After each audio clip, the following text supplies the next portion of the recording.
Okay, what's going on, everybody? And welcome to the first edition to Talk of the Town, Moto Recaps. So, this is a series that I'm going to be doing, recapping real life motos for the motocross season. So, how this is going to work is that I'm going to talk about what transpired during the racing weekend.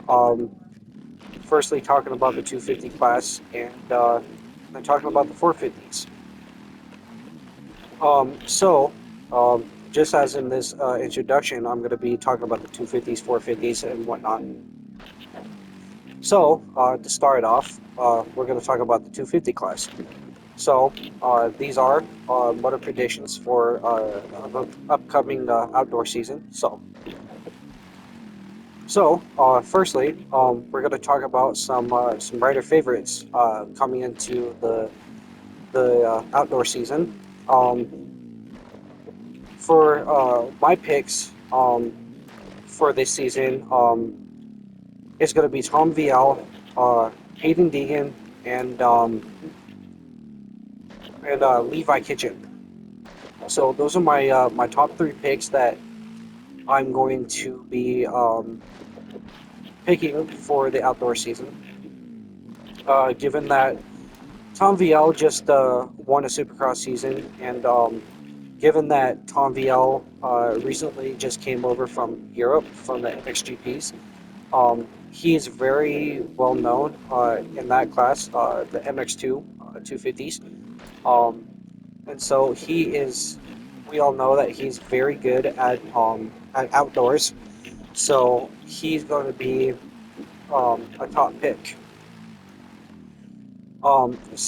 Hayden Deegan. He is a former SMX champion, or well, he is. Um, and last year he has a lot of um, he has quite a few wins. Um, for the fact that his race at Washugo, the last couple of races, he uh, he pulled the 10-second lead in just a couple of laps. Um, he oh, he he was just a consistent top three rider in the series last year. So I have my eyes on Hayden Deegan. And to address the almost champion of Supercross, Levi Kitchen. Um, from last year in the motos to this year, Levi Kitchen has shown significant progress in his riding, more specifically in his starts. I have explained before that Levi Kitchen is a very great rider, um, and he had to work on his starts, and that's exactly what he did. And he looked really good this season in Supercross, and I have him almost as a top pick along with Tom Young. Um, Another couple riders that I'm going to mention is Jordan Smith. Um, he's also a really good rider. He was in mostly in the top fives last year. Along with that, um, I'm expecting to see some greater some great things out of him this season. He's been building up steam and everything like that. He's about to uh, transfer over to Triumph, which I think is going to be very interesting, given that most of his riding has been on the Star Yamaha. So it's going to be interesting to see that. Um, a couple of honorable mentions. So I'm not entirely sure if Max Volan is going to be coming to outdoors, uh, but if he is, I have him on my radar. I have eyes on Max Volan. He looked very strong on that Cowie in the beginning of the season. So I'm expecting him to, be up there with the top three guys.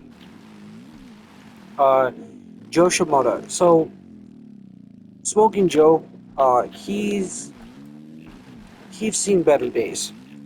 Um, Last year he looked very good. He rode in the top three, top five, I believe. So um, he hasn't really looked that good on that Honda this year. What I'm expecting him to maybe do better in the outdoors. Um, Maybe switching over to, that Honda was a little too much for him at the start of the Supercross season. So I'm, I have my radar is on him, but I'm not going to have high hopes for Shimoda this year in outdoors. But given that he finished high in the point standings last year for motocross, um, we'll see what goes on with him. Um, I think that's about it for 250 class. Oh, one more. RJ Hampshire, uh, the newly Supercross champion.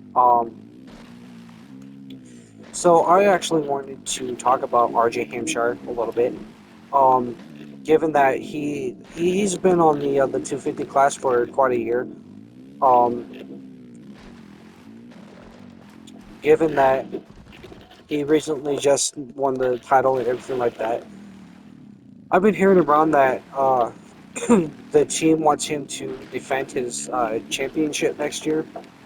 Um, RJ Hampshire has been building a lot of steam the last couple of years to win a championship, and it just kept going away from him and everything like that. So I actually think it would be a good move for him to move up the 450 class. Um, so he's been on that 250 for a long time, and he's not getting any younger. Um, he only has so many years left on his career. So I think him going over the 450 class, I think that would be good for him, and everything like that. Um, who am I missing? I think that's about. Oh, there. Oh, okay. So there's a few more writers. Speaking of Austin Faulkner, there's been a lot of questionable things about Austin Faulkner. Um, the last couple of years, he just hasn't had that consistency. As we all know, he crashed again early in the Supercross season, fractured his spine and everything like that. It always seems like that every time that dude crashes, his crashes are getting worse. Um, I don't have much hope for Austin Faulkner, but he made some bold claims that and everything like that. So I'm gonna keep an eye on him a little bit more. But again, I'm not expecting much out of Austin Faulkner, depending on if he comes into the first round or something like that. So I'm not entirely sure. And another favorite, I'm not sure if he's racing outdoors, but Cameron McAdoo is another favorite within the bunch. Um, he has made a lot of progress during the Supercross season, points holder and everything like that. So um, he was ahead of Levi Kitchen actually until he got hurt. So expecting him to do some damage in the outdoor season this year. So and that's and now that is it for the 250 class. Now on to the 450 class. There is very high speculations for the 450 class. This is the class that I mostly pay attention to, always. So, I know everybody has their top picks as for Jet Lawrence. I know everybody has their dislikes and problems for Jet Lawrence. For me, the kid's talented. He's got some talent. Uh, what set me off is, not liking him as much as I did. He just kind of came into the 450 class and he just kind of smoked everybody. Being a rookie and everything. He went undefeated last year in the outdoors, but to be quite honest, that's because there was a depleted field. There wasn't very many fast contenders for Jet Lawrence.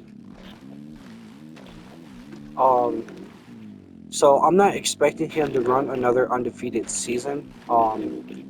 But I do know that he is going to be the dominant rider. I know he's going to be the top rider.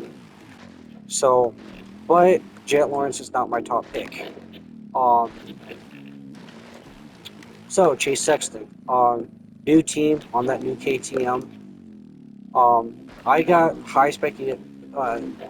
high expectations for Chase Sexton. Um, he he ran second place.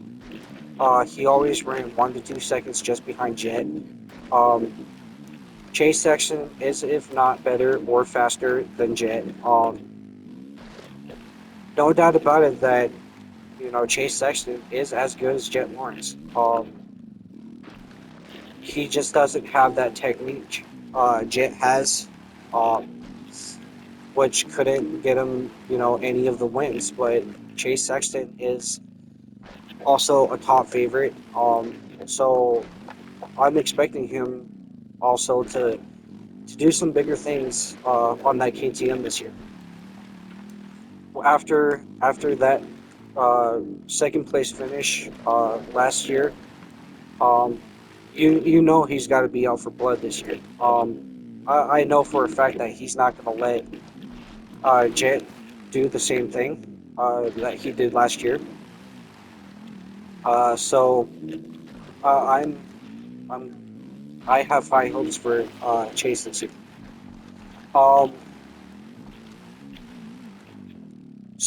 Um, let's talk about what transpired in the Supercross. The altercation between Hunter and Jason. So, as everybody knows, what the move that Jason did is a classic Moto move. I can tell you all that right now.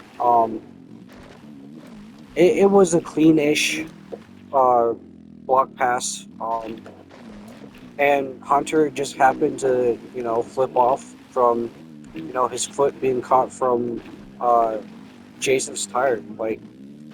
And for Hunter to, really do that stunt that he pulled as a lapper, you know, as much as everybody wants to admit or not admit it, that was low. There's always time for payback in other races. Just to get Jason right there in that moment, but it just wasn't a good look. Um, Speaking of Hunter, he is also a higher pick list for me. He did gain some momentum in his race. Finished second behind his brother. He did very well in the outdoors last year, so I'm also expecting him to run, if not better, good or better than his brother. I know that Hunter is going to be gunning down for his brother this year in the season, so look out for that. And also Jason Anderson. At least he was here for the entire season this year after coming back from his injury from last year. So he's healthy. He's up there. So he's a top podium dude. So don't underestimate Jason Anderson. If that dude wants to win, he will win. or at least get on the podium. Um, so Eli Tomac and Cooper Webb. Um, Eli Tomac's performance this year has been quite questionable, very least. But you have to consider that he came off that Achilles injury and he hasn't rode his bike in a year before his return. And remember, that wasn't his prime. Um, I still very much think that Eli Tomac still has a lot to offer. Um, he just hasn't found his flow. So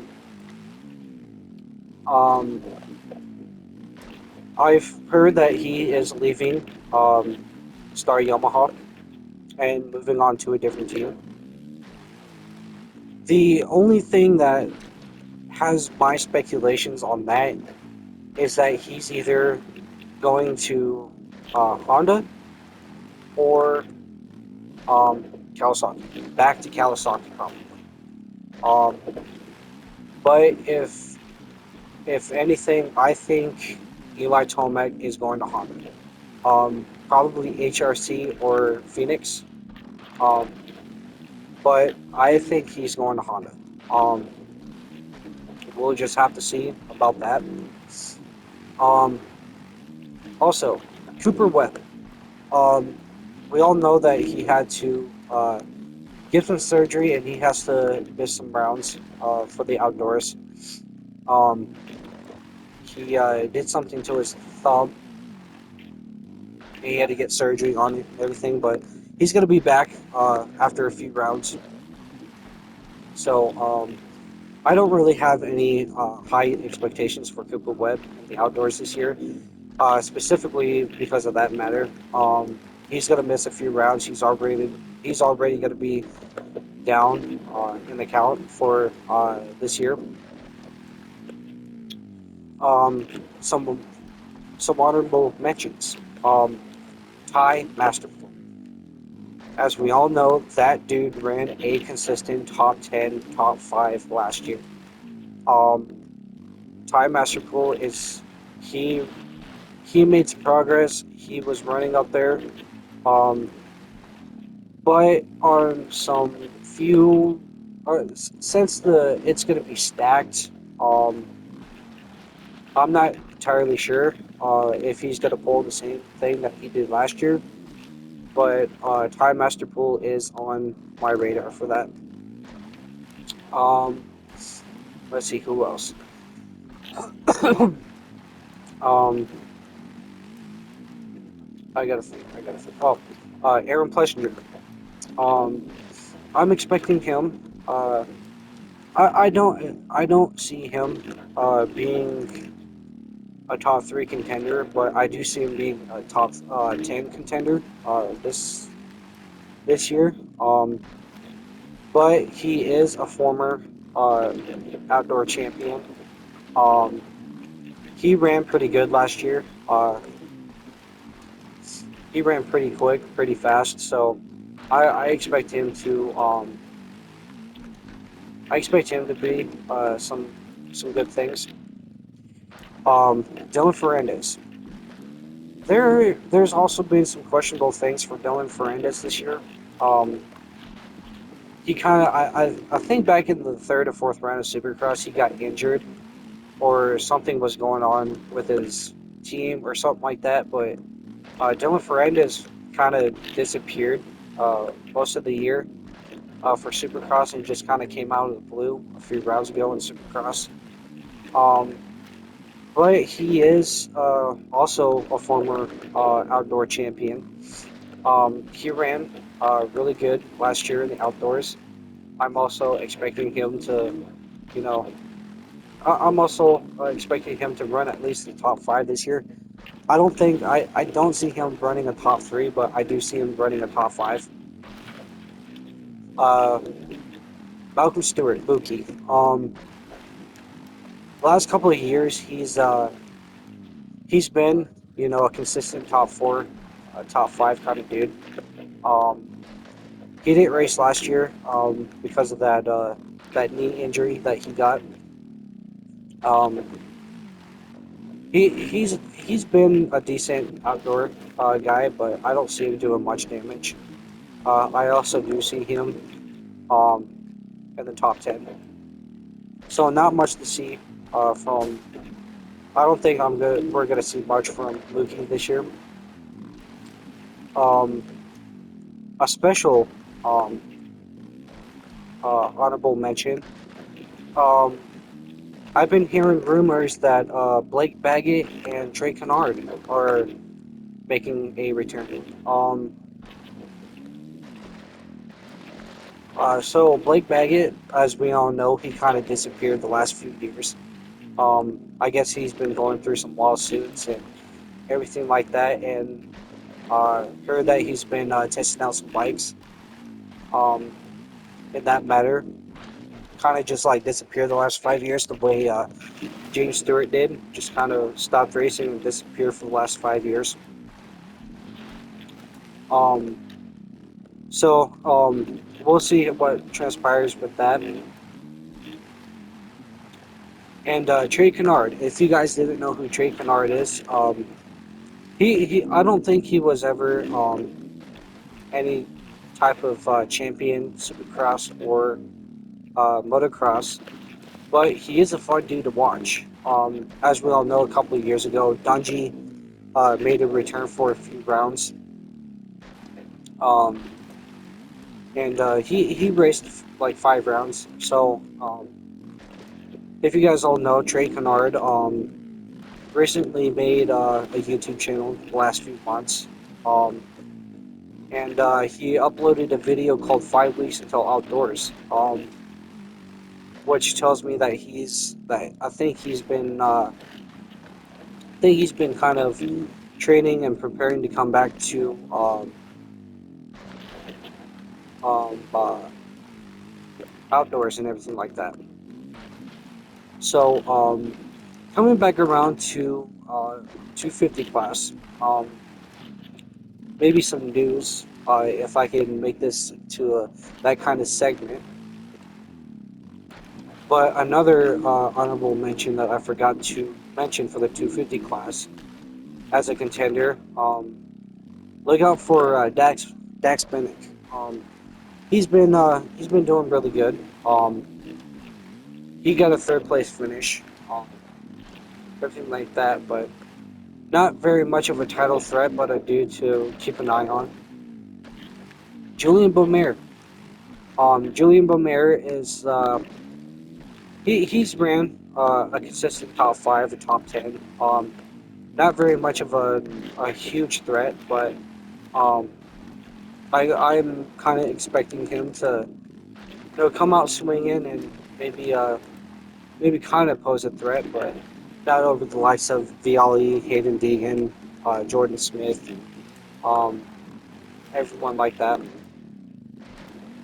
But I also heard um, if you watch Hayden's channel, the Deegans, I believe it was the Deegans Unleashed. There has been rumors that Hayden and Dax Bennick have been training on 450s for the outdoor season. Um, they showed a little bit of video of them training on a 450 for the outdoor season, but I'm not entirely sure how true that is. And even for Romero, he's been doing good, everything like that. And back over to 450 class. Um, the sneaky dude of the season. The dude has been sneaky. Uh, Just Cooper. That dude has been sneaky all season. Um, he's been getting really great starts in the Supercross season. Um, he's led laps and everything like that. So I'm seeing him. I see him being a pretty decent threat this year. And one more person, Christian Craig. I'm not entirely sure about Christian Craig. I haven't seen him. Um, That's just that I think he's had an injury during the Supercross season, but I'm not entirely sure if he's going to make a an appearance for the outdoors this year. And Ken Roxon, we all know that Ken Roxon's shark blew up during Nashville. That was some crazy. That was crazy to see. He's got some knee issues. We're not going to see him for a few rounds, at least 8 weeks. So we're not going to see him until the second half of the Moto season. So he's not going to be a threat for the title at all. And I think that's about it for this first edition of Talking about Town Moto Recaps. Um, this is going to be an introduction for Moto predictions, and so I think that's about it. If you guys enjoyed this video, give it a like and subscribe, and I'll see you guys in the next one. See ya.